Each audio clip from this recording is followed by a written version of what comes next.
Talking about Lamar. Let me ask you both about this because I agree, Michael. You said a lot of nice things about Carolina off the top, and I sit here honestly with a twisted lip at the Carolina Panthers because yes, they're doing a lot of wonderful things. But I go back to this is how inequities become structural, become systematic or systemic, if you prefer. That is, let's go back to Steve Wilks.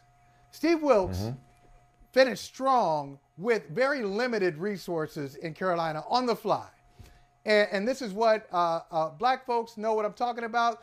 In a number of professions, we're handed a bunch of crap at times and, hey, make the best of this, and we make something out of it. So Steve Wilks did that with the Carolina Panthers, who were left for dead, and, by the way, moved on for Robbie Anderson and Christian McCaffrey as he was trying to figure it out. So at the end of the year, David Tepper doesn't even have the decency to go to his final game. And after Steve Wilks is fired, they bring in Frank Reich. They make a trade for the number 1 pick. They assemble this all-star coaching staff. My point is they could have done the same thing with Steve Wilks. They could have spent resources on the coaching staff. They could have moved up for the number 1 pick. And now Frank Reich will get credit for a better operation than Steve Wilks ever had a shot at getting. And so this is what's so damn frustrating. It is about the frustrating. plight of black coaches in this league. The beat goes on.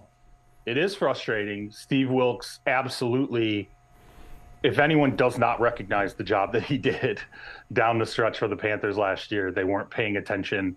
I think that he's going to kill it being the defensive coordinator of the San Francisco 49ers. I think he's going to be a head coach again. I truly believe that. Now, that said, I can answer to why he didn't get the job in Carolina.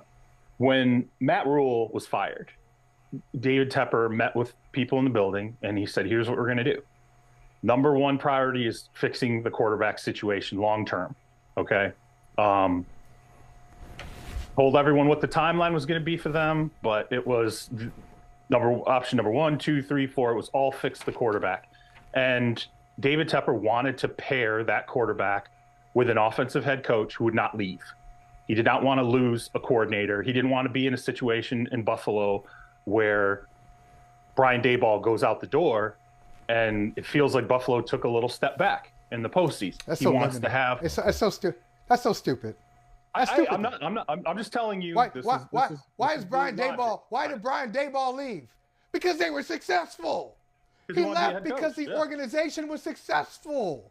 Right. So when you're successful, people leave. Ask San Francisco. Ask New England over the years. Kansas City. But head coaches don't leave. When you're successful, head coaches don't people leave when leave. you're successful. But Head the coaches coordinators don't leave do. when you're successful. The coordinators do. So he just wanted an offensive head coach. He wanted an offensive head coach to pair with the quarterback the way Doug Peterson, frankly, is paired with Trevor Lawrence.